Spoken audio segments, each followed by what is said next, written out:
Hi, this is Jerry Mathers, the Beaver, and you're listening to Gary and Gretchen on Mix 96.5. This has been well worth waiting for. We had a little confusion on our times this morning, but Jerry is with us. Jerry, I've got to ask you this. I do not know, where did the nickname Beaver come from?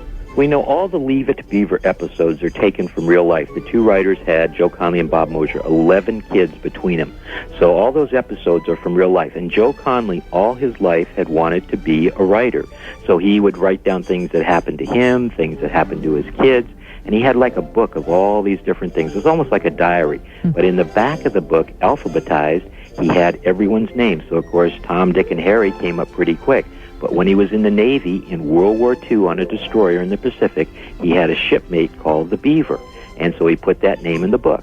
Well, when he got ready to do the show, he went through all the A's and didn't find a good name. And then he came to the B's and saw Beaver and said, that's the perfect name. And from that, they got Cleaver and went on. That's neat. I got to ask you, one of my favorite episodes was when you got your hair cut. You cut it yourself, as I remember, right? Yeah, that was about the third or fourth episode, and they had a great makeup person on that show. And when I got my hair cut, they actually had to make a skull cap for me with the different haircuts. Okay. If we had just really cut my hair, they didn't show the episodes in any particular order.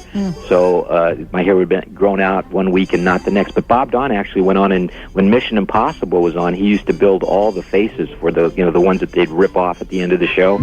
So he was a great makeup man, and I was the first person with a punk rock hairdo on TV.